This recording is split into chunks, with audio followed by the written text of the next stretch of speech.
Welcome back to Late Night Tinkering. I think this is episode 10 now, and as you can see, the king is back. I am back. I missed the last episode. I was traveling to Egypt, fellas. I'm sorry that I couldn't record on the plane. Coop, I know you showed up for the viewers and for Charlie from an airport lounge in what was it, Seoul? The Seoul Yeah, airport? yeah, it was Seoul. It was Seoul, and we're in Thailand now. So, covering Premier League in a couple different locations, but have to get it in. Yeah, that's fantastic. I personally couldn't do it from the plane, even if I bought Wi-Fi, which I did. I can't record on a plane apparently. That the Wi-Fi doesn't let you do that. So I missed the last episode. I'm back. I have a lot to speak about. Finally, I'm incredibly happy with the way my week's gone. We'll get into that in a little bit. I will let Coop go first, but I just want to say I'm happy to be back. We're missing Charlie, which I don't know if that's a bad thing. Like Charlie's kind of a piece of shit, anyways. So it's fine. We could do without him, but hopefully we'll all be back together next week. The first time in about 2 weeks that we'd be all together for an episode. So, but let's get it started. Coop, how'd your team do? I mean, my team did pretty solid. I'm a little surprised. I'm a little surprised you passed it off to me and didn't jump into your team. But I'll save that for you. For me, pretty solid week overall. I mean, a green, so can't really complain about that. Moved back up about 25,000 in rank, sitting around 320K right now, and finishing on 77 total points. The stars for the week, Gabriel, one of them. Drew, he scored off the header and then drew a penalty. And obviously having Saka in my team as well, who assisted the Gabriel goal and then took the penalty that Gabriel drew. Pretty nice to have both of those guys in my team. And then finally getting a return from my captain. I think it had been about 4 weeks that I hadn't seen an attacking return from my captain. And I was honestly surprised to have sustained the rank as well as I did before that. But Cole Palmer, awesome performance. The goal in the 83rd minute, I think it was a banger, and massive goal. It was fantastic. Yeah. But I mean, massive goal for everybody that captained him. Ended up being an 8-point goal, put him on 3 bonus. That was huge for me. A little bit disappointing for my attackers. I felt very good with the fixtures that Isak, Cunha, and Joao Pedro had. Joao Pedro, a blank against Southampton.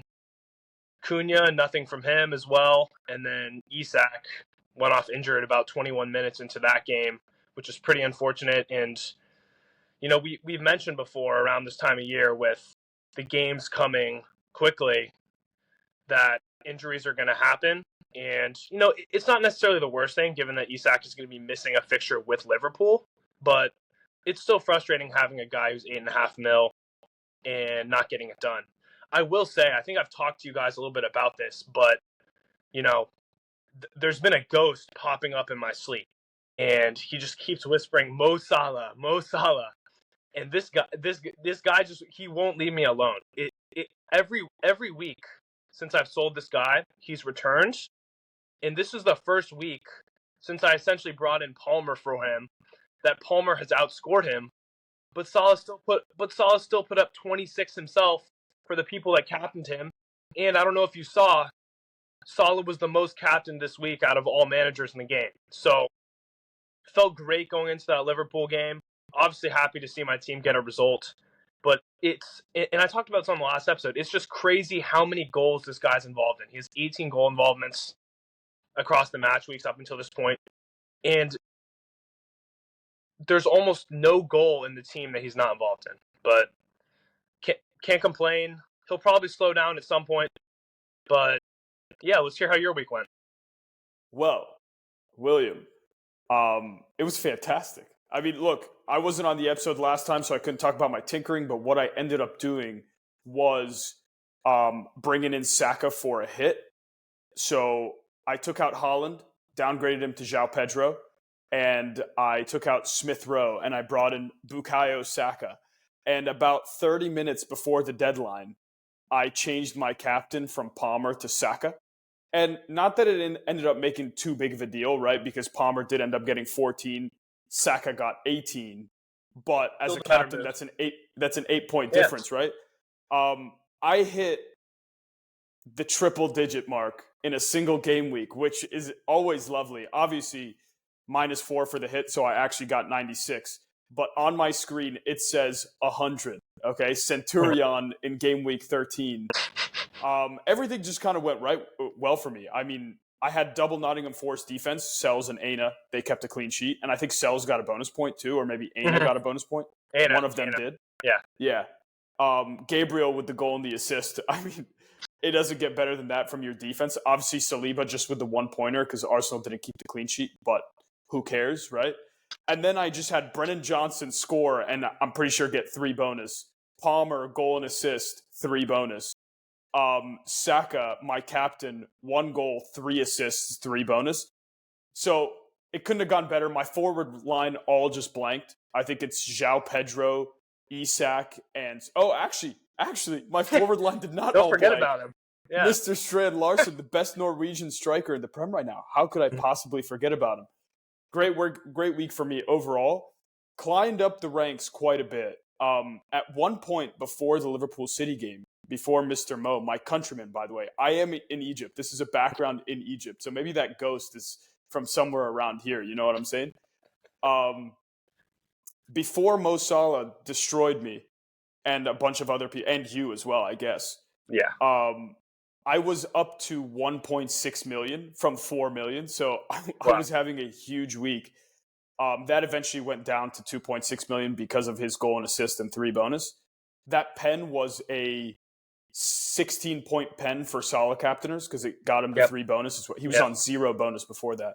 Yep. But I can't complain. I'm up to 2.6. I finally had a big green. I'm honestly just very happy that my hit worked out. João Pedro couldn't break my transfer curse of bringing someone in and getting no returns, but Saka did. So I'm happy. And before we close this segment, let's talk about the guy that had the worst week out of the 3 of us. While he's not here, we can cover his team. He had Salah vice captain, so it actually hurt him when Salah did well because he captained Cole Palmer, and it still worked, okay? It still worked. Palmer was the right captain in this situation, or I guess by 1 point, right? But yeah, unfortunate for Chuck. I believe he still ended on a green. He's up to 1.65 million. So I'm getting closer. I'm getting closer to him. He's only 24 points ahead of me now. So getting back in the race. But my next week, which we'll talk about later, does not look too great. But yeah, he just had the Palmer returns, Salah, and Buonanotte comes up with a nice goal for him as well. So that was a good start for him. He had benched Solanke even before he knew Solanke was out. He started Buonanotte. He got rewarded with a goal. I like it.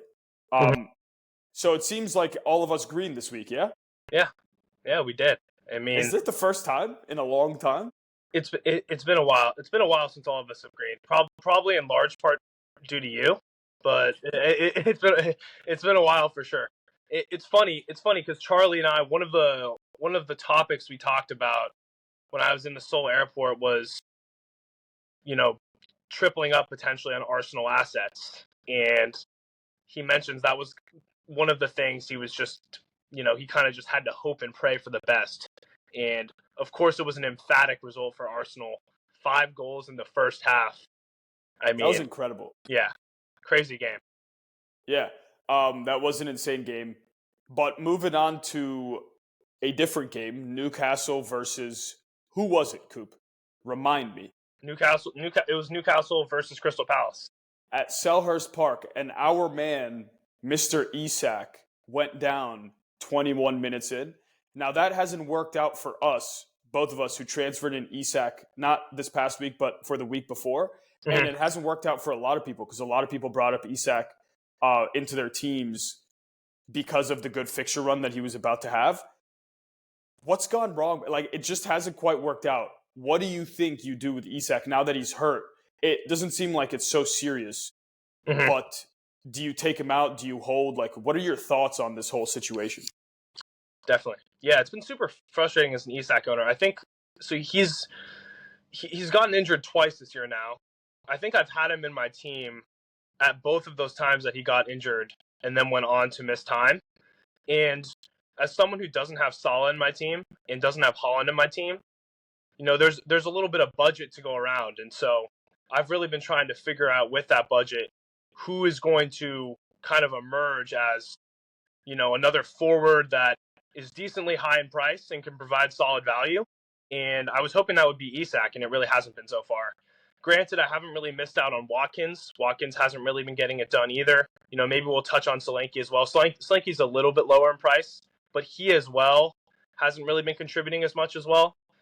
But I mean, it's been super frustrating to have Isak for sure. And I'm sure the Newcastle fans listening to this podcast feel the same way. But as someone who currently has Isak, I mean, it definitely depends on your transfer situation. If you have a lot of free transfers to burn, I think that there are some good forwards out there with great fixtures coming up. Depending on who you have or don't have in your team, there are guys that you could move off of Isak for and potentially open up some bank for as well. Guys like Jackson. Guys like Nico Jackson, guys like De Lima, guys like Joao Pedro. But for now, as someone who only has one transfer in my team, Isak's a guy who I'm holding on to. Even before he got injured, he was always a guy who I was potentially considering benching for this week, given the fixture against Liverpool, even though they are at home. So it's tough because the rest of my team really isn't looking that great either. We'll get into that. But I'm looking to hold Isak currently. Hopefully he gets healthier. This Liverpool match, if I'm not wrong, is really probably their toughest fixture in the next 4 or 5 weeks. So him missing this one isn't the end of the world. But what about you? I'm kind of in the same boat. So for me, here's the kind of issue with Isak right now. Like, I don't think the cheap strikers, the ones that have been held throughout the whole season so far, like your Wissas, your Woods, your Raúls, they all have terrible fixtures. Their fixtures are pretty shit for the next, like, let's say like 4 or 5 weeks. And so where do you downgrade? You either downgrade to João Pedro, but a lot of people already have João Pedro, right? So like a lot of people could already have João Pedro in their team. Mm-hmm. And so then it's just Evan Nilsson from the cheaper ones. I don't know if I would go down to Solanke. Like, is he sick? Like the rumor is that he's just sick, right? Yeah, their fixtures aren't great either.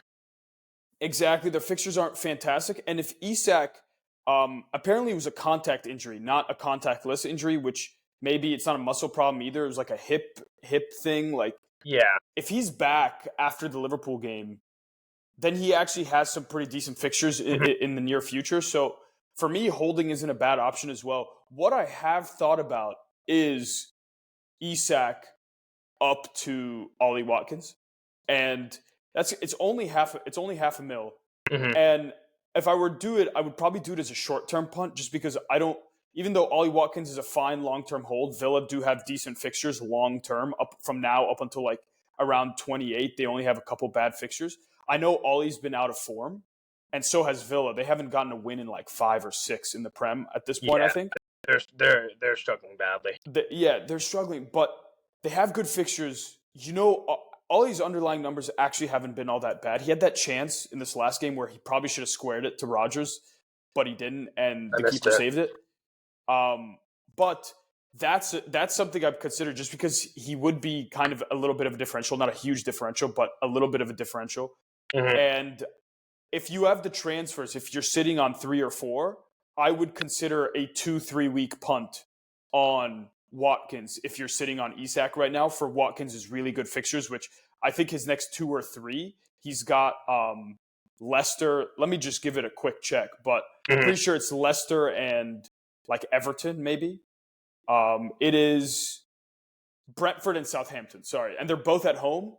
And so those are 2 really good fixtures for Villa to get back in form and for Watkins to be amongst the goals again.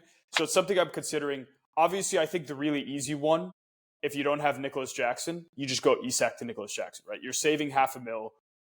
Yes, Nicholas Jackson is on 4 yellows, but at this point, If he does get suspended, especially in this time of like a lot of fixture congestion, you'll know when he's being rested, right? And he won't come on for like 20 minutes. So you don't have that risk of starting him, but he gets benched because of rotation, and then he comes on for 20 minutes and gives you a one-pointer. You'll just know when he's being rested.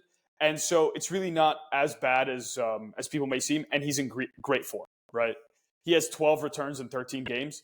So for me, it would either be Nicholas Jackson, Evan Nilsson, or just go up to Watkins for a 2-3 week punt.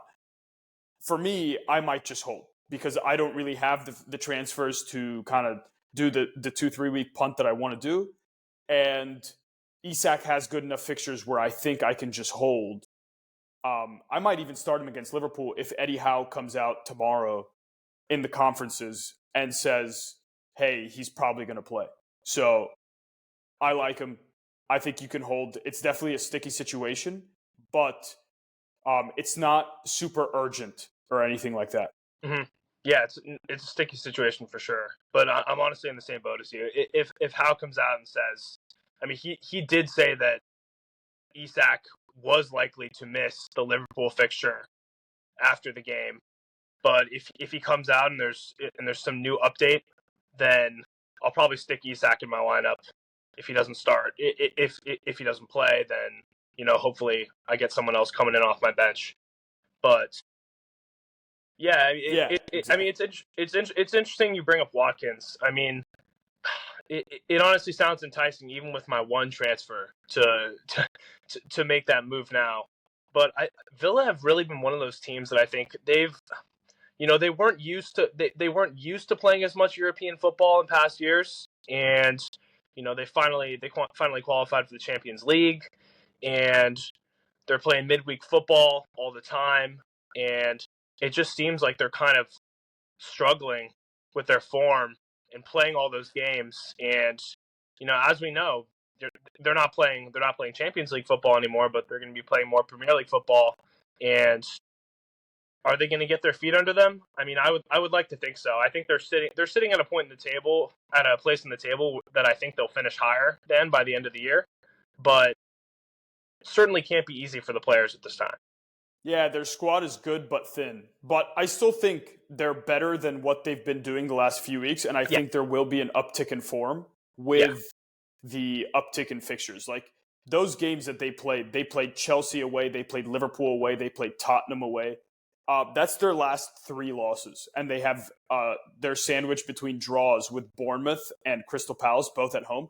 Those draws obviously aren't great, but the loss is like away to big teams, so it's not as bad as it may seem. Mm-hmm. And so that's why I think Watkins could be a nice little differential. But enough of Isak. I think we get the gist of where it is. 2 other guys who kind of similar players, both, actually one of them was returning a lot earlier in the season and isn't returning as much now and is starting to frustrate his owners. And while the other wasn't returning early in the season and now has, 6 in his last 4, 2 goals, 4 assists. Yeah. And it's Mbeumo and Bruno Fernandes, very similar players, both 90-minute men, both on pens. Don't get rotated too often. They're kind of just like mainstays in their team. And what do you do with those guys? Both kind of slightly awkwardly priced, right? You have Bruno, who's really awkwardly priced at 8.5, and you have Mbeumo, who most people probably got around 7, 7.1, 7.2, but maybe some people picked up at 7.8, 7.9. And if you haven't picked him up yet, then he's 8 million now, or he's 7.8, he's something 7.8 like now. that. He dropped from 7.9, but yeah, he's 7.8 right now. So in those situations, Coop, you have both of them. I have one of them. What would you do as an employee? Like, which one would you look to move one of them? Would you look to move both of them? Are you looking to keep both of them? What's in your mind? Mm-hmm. Yeah, I talked about this a little bit on the last episode with Charlie. A guy like Bruno, I think particularly has a lot of value at this time in the year, just because he's so consistently in the squad, and at this time of the year with guys going down, rotations being more of a thing, just having guys that are going to play 90 or going to play at least 60 is just huge at the end of the day. I think Bruno actually has 7 in his last 4 now, but anyway, he really seemed to turn it on when Van Nistelrooy took charge, and then I mean he was great as well this last match against Everton. For me, as a Bruno holder, if you have Bruno, I think you hold him. His next three fixtures are not easy. I'm actually I'll get into it in my tinkering, but I'm currently debating whether or not I'm going to be starting him this week. Away it is for them at Arsenal, I think. Very tough. And then I think they play Nottingham Forest at home, and then Correct. it's City either away or at home. It's And away. okay, well, that's certainly more difficult than at home. But anyway, the fixtures are not super easy for him. But I think that I'm probably still looking to hold him just because of the fact that he's going to be a lock to play, hopefully, knock on wood, and he's not going to get injured. I did say, though, that with the fixtures and their awkward prices, that I think that a guy like Odegaard could potentially be more appealing for someone who has a couple transfers to burn and is looking, and honestly is just trying to make a decision between a Bruno Fernandes versus an Odegaard.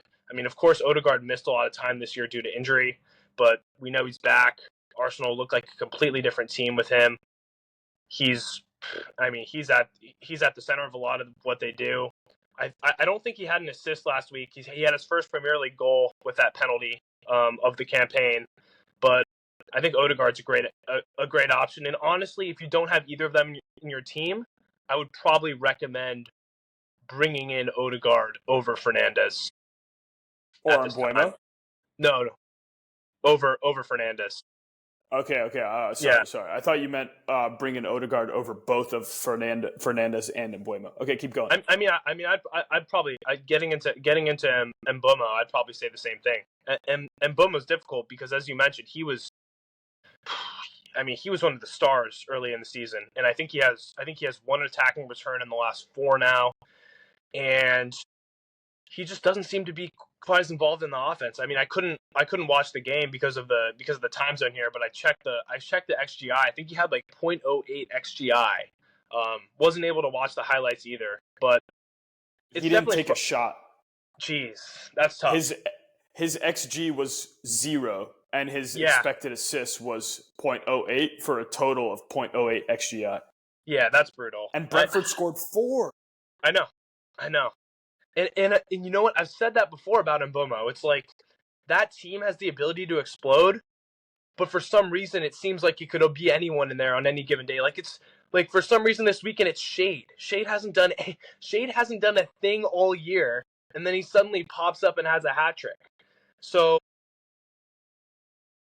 with the minimal transfers I had, I felt like I kind of had to keep him for those good fixtures, and I honestly might still keep him for Villa because Villa have been struggling defensively. Very much so. I'd probably hold if I had him right now. If you have a couple extra fixtures to burn, another guy I'm potentially looking at is Jared Bowen. With the West Ham fixtures coming up, West Ham's been a little bit more explosive recently. You know, CJ is going to call you a sheep for that one.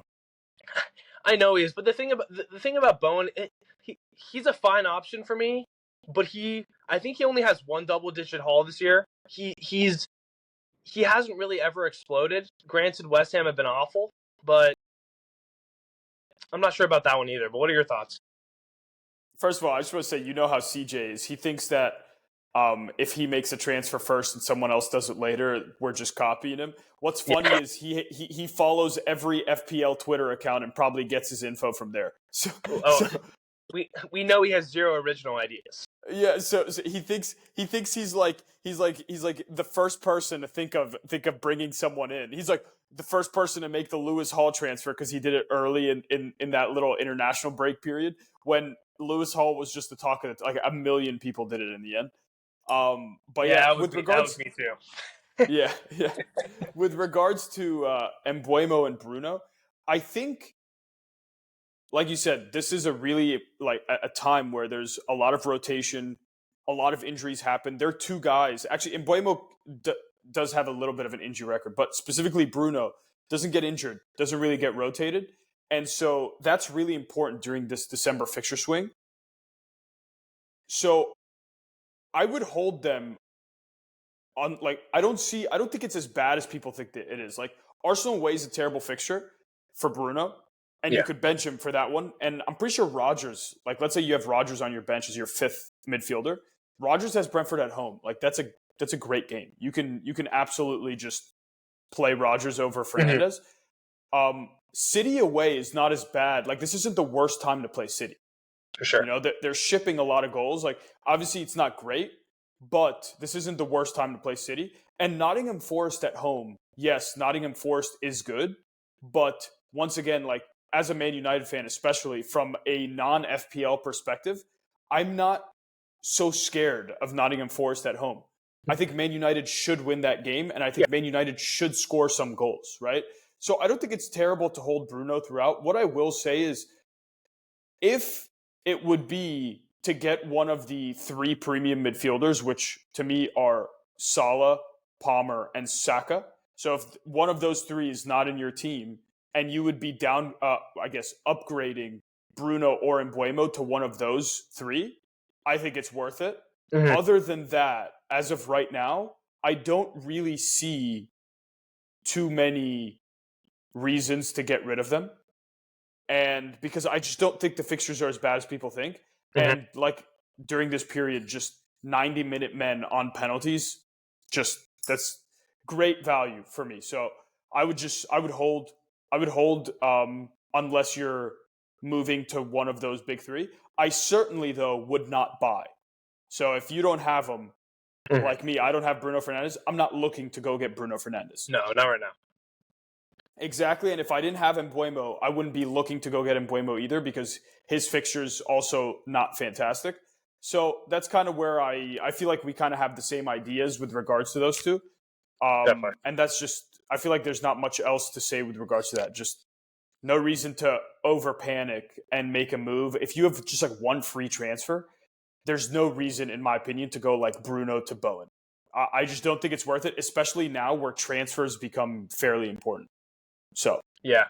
Yeah, that's definitely something I'm still learning as a first year manager, and I'll be repeating that advice to myself up until the deadline. But yeah, I mean, we knew that Mbuma wasn't going to stay as hot as he was.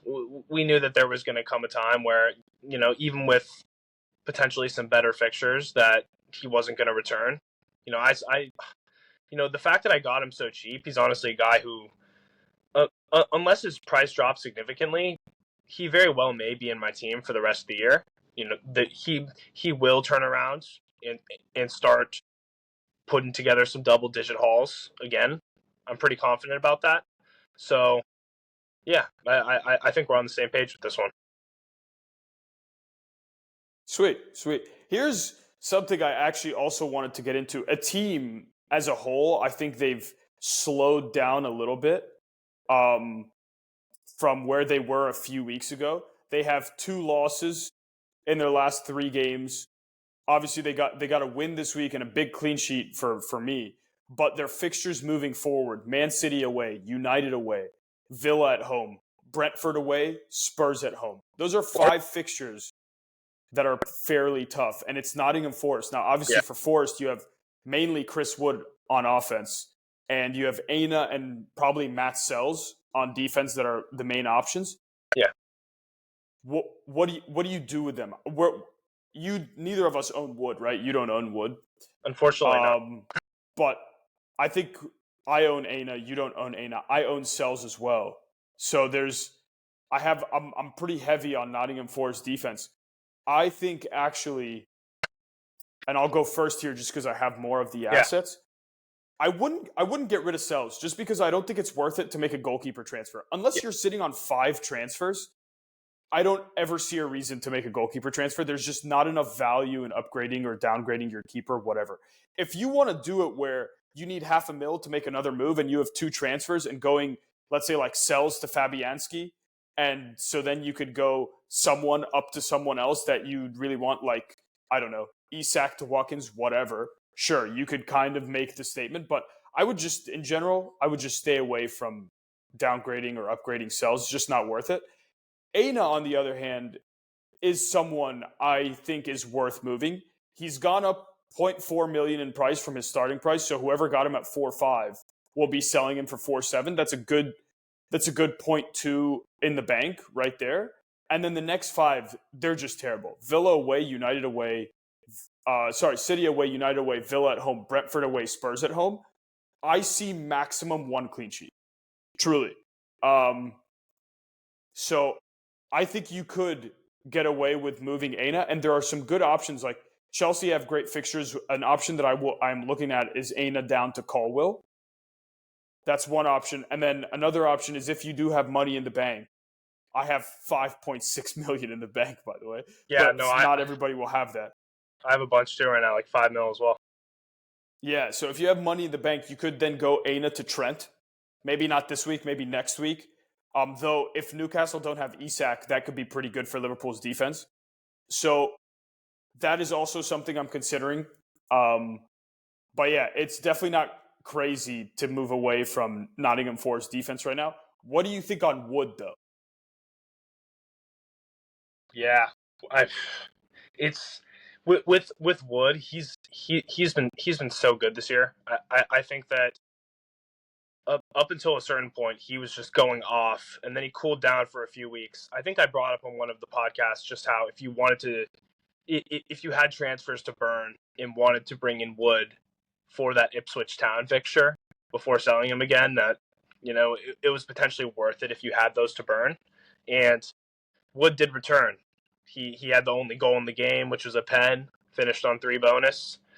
But yeah, I don't have any Nottingham players in my team right now, but Wood I think is probably a sell at this time.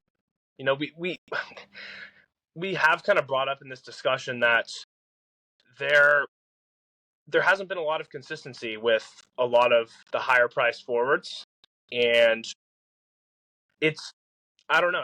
It's a dangerous game, in my opinion, to continue to see which lower priced forward is going to continue to pop. But I think there are better. I think there are better options than Wood. I know that probably sounds a little bit crazy, maybe. It doesn't to me. Yeah, I haven't owned Wood the whole season. Yeah, so maybe it's easier for us to say as guys that haven't owned him. But I feel the same way about Anna as well. There are too many teams that have better fixtures right now, that have better fixtures in the upcoming 5 weeks than Forest. And I think Colwill for Chelsea is a good shout. United defense has sneaky been getting it done as well. We mentioned defenders from other teams in our wildcard episode, including Brighton. I think Brighton didn't keep a clean sheet against Southampton, but Estupinan had a couple bonus in that game. Yes. Who else has some decent fixtures as well? Bournemouth was another team that we mentioned. Villa don't have terrible fixtures. No, they don't. I don't know I don't know if I'd be looking to bring in one of their defenders right now, but there's much better options than Forest defenders right now. And I'm also with you on the goalkeeper point. As long as that other goalkeeper in your team is a guy who is playing every game. Yeah. As long as he plays, then no need to waste a transfer there. As long as he has a heartbeat. Yeah. But we mentioned this when I think it was going into the international break when Forest were third in the table. We were like, these guys are overperforming. They're gonna have to come back down to earth. I think they're bound to come down to earth a little bit during this period coming up. Right. Also, just something on Wood, by the way. So in game week 11 against Newcastle, 0 XG. In game week 12 against Arsenal, didn't start, got subbed in for 27-minute cameo, 0 XG. Game week 13 against Ipswich, 0.79 XG. Now, I'm pretty sure a pen is 0.74, right? It's either 0.74. It might even be 0.79. We should double check.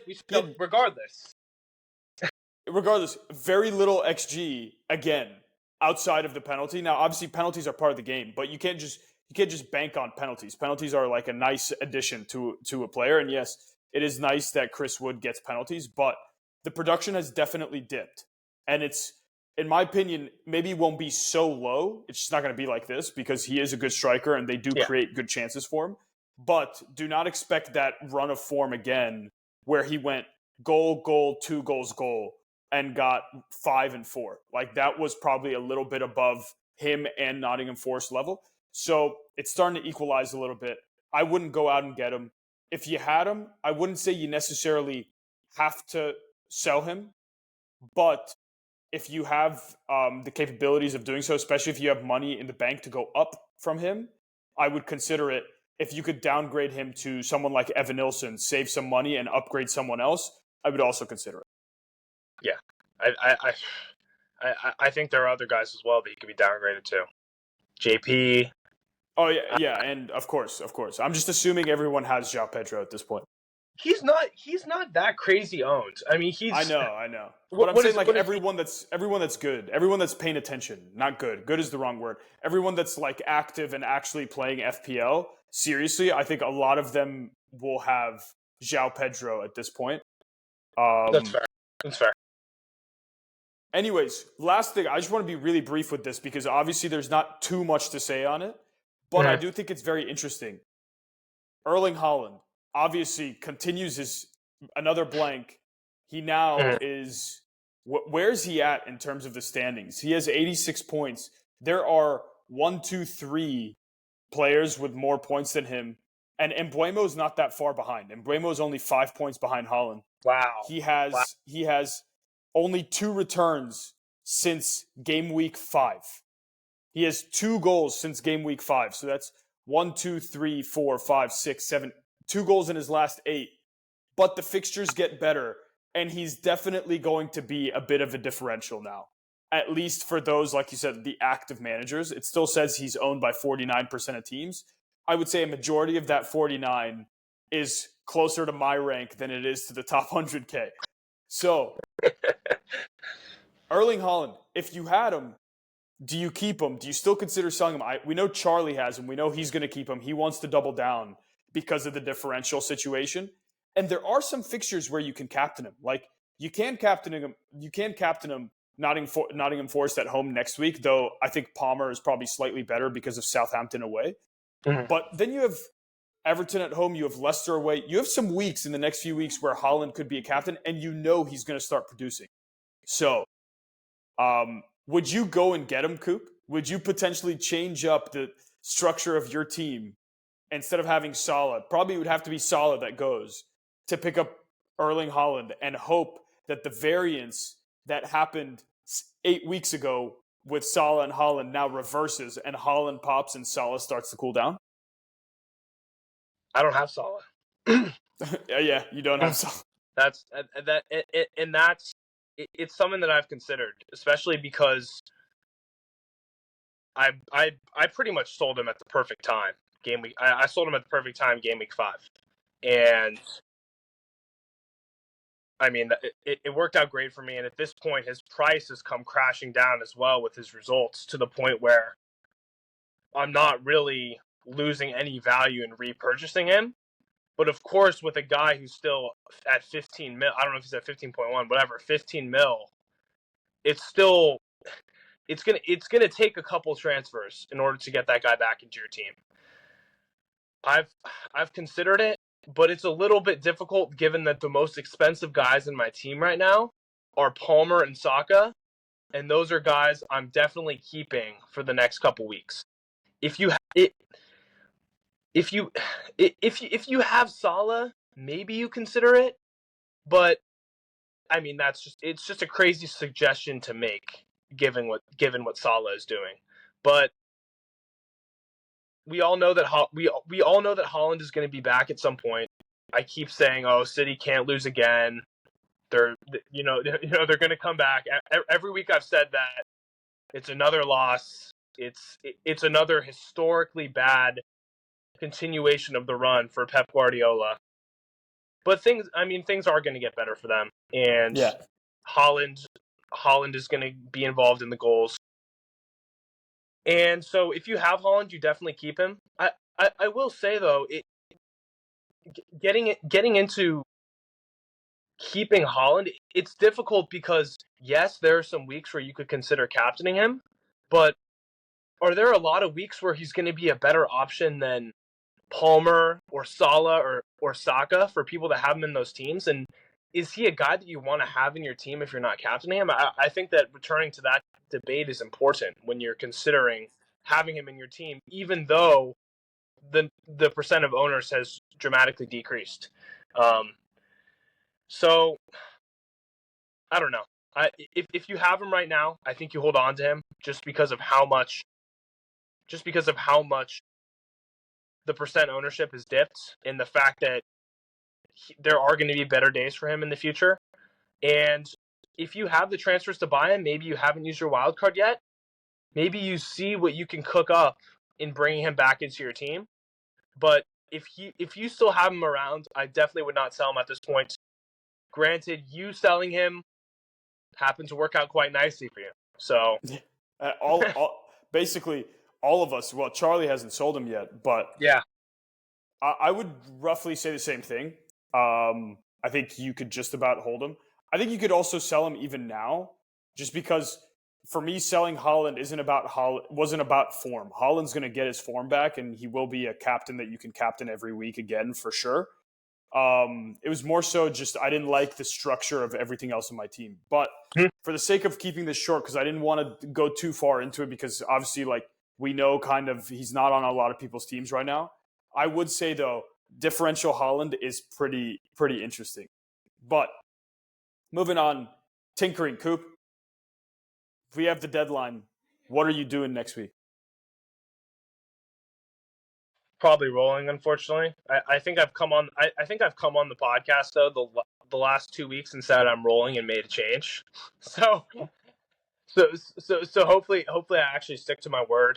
It's let me pull up my team. It's not it's not the prettiest thing I've ever seen right now.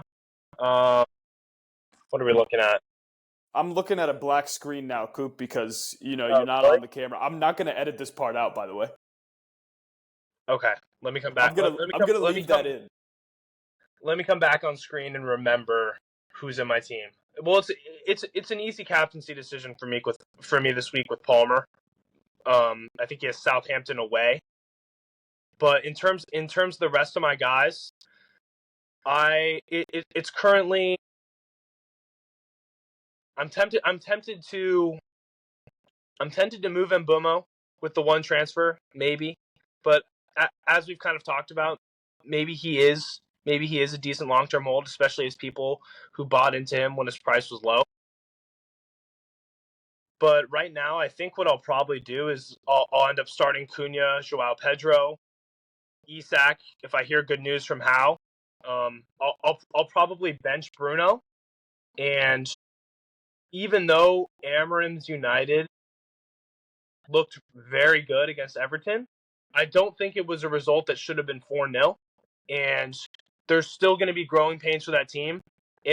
We know, we've seen with the three teams that Amorim has sent out now as a manager that they've looked very different each time. And there's a good chance that this one will look different, even though they had a very nice result against Everton. And so I think I'll probably roll with my double Arsenal D, starting Ryan, Gabriel, benching Bruno, hoping Bruno doesn't return. That would be painful. But my other defenders are then, I think I'd probably play Digne over Hall, and I would probably play Porro as well away at Bournemouth. Not the best fixture, but I'll probably continue to play Porro. Porro's a guy, I mean, as you know, I was so pissed about having Porro just because Tottenham couldn't keep a clean sheet. But he is kind of nice to have in the swing. He plays every game. He does. Yeah, you can hold him for this. Definitely. He's definitely not an issue in my team that I need to address. And I have, if Isak doesn't play, if Isak doesn't play, then I guess Bruno ends up coming in for me. But it is nice for me that that I can play Smith Rowe confidently this week with Brighton at home. Fair point.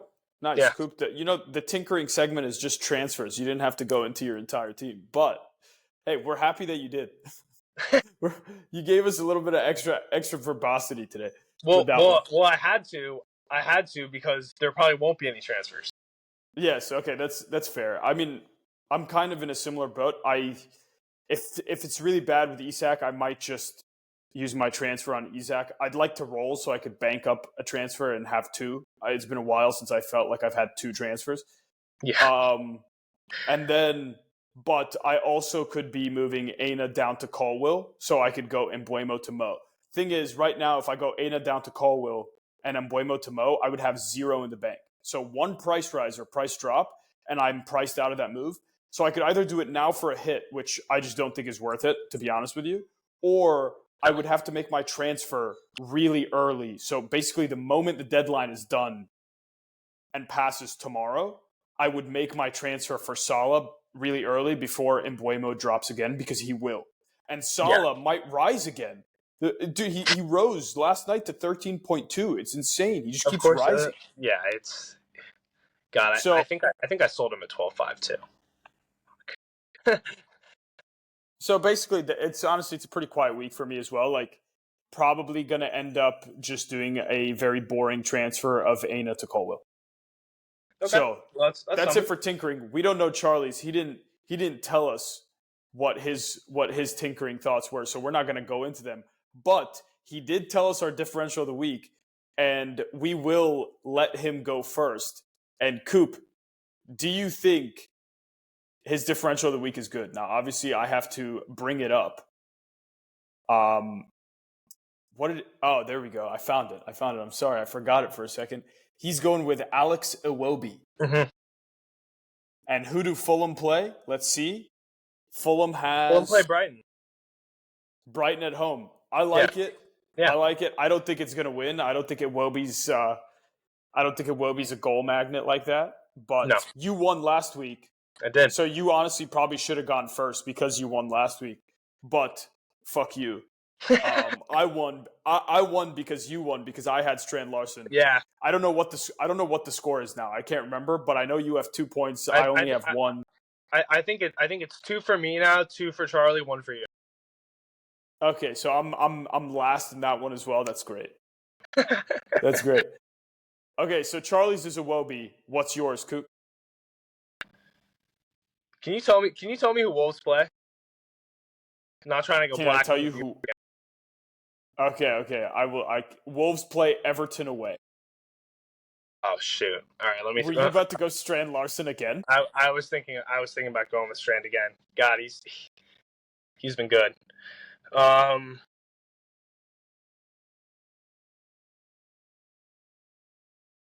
Go with your initial one that you told me before we very nicely recorded this video. No. Go with it, Coop. Coop, go with it. Trust your gut. I don't like it. No, you clearly do. Can you go real quick?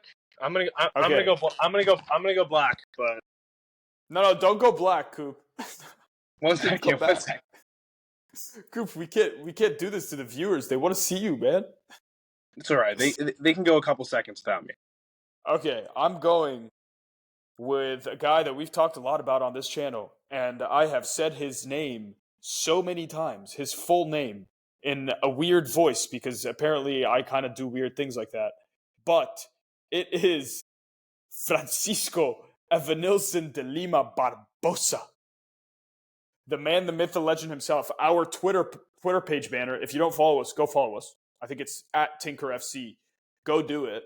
We post good stuff over there. Though we've been posting a little bit more on Instagram recently, but we'll get back to our Twitter stuff if you guys go follow us. So just do it.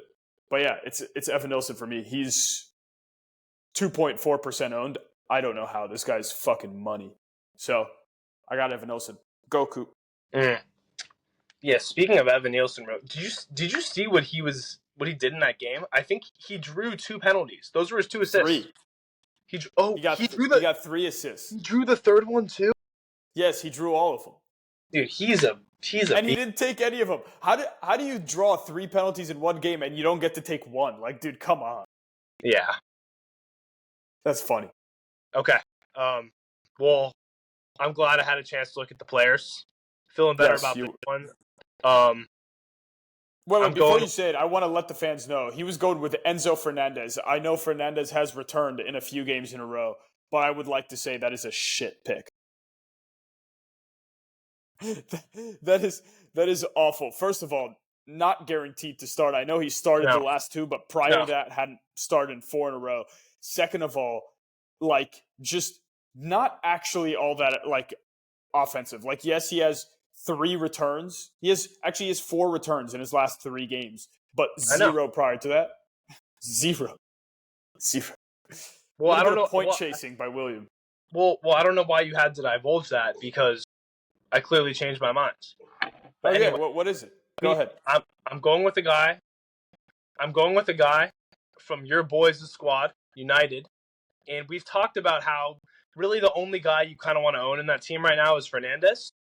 But this guy, over the last 3 games, 4 goal involvements, and his underlying numbers are great, just in terms of everything he's doing outside of contributing.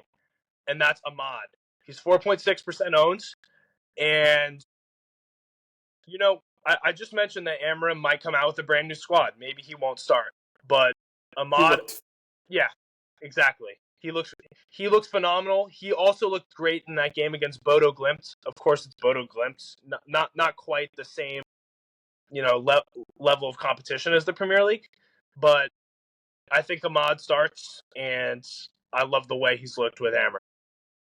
Hey, I like that one, Coop. I like that way more than Enzo Fernandez. Yeah, me Though too. I don't know if he's going to start because the game is in 2 days. So, a lot of rotation. I think he will. For the record, I think he will because he's played, I think, a little bit too well to not start, but not 100% guaranteed. Definitely not. So, hey, Definitely a little risk there. we'll see what happens. But I like it. I like it. Anyways, thank you for taking the time in Thailand to record another episode. We're both traveling, and yet the one that couldn't make it on today was the one that's sitting at home. Who knows what the fuck he's doing? Working.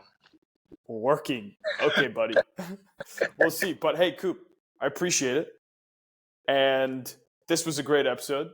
It was. I will see you in a few days for the next one. Yep, looking forward to it. First week of midweek football. So Yeah. exciting stuff. Yeah. All right, dude. Sayonara.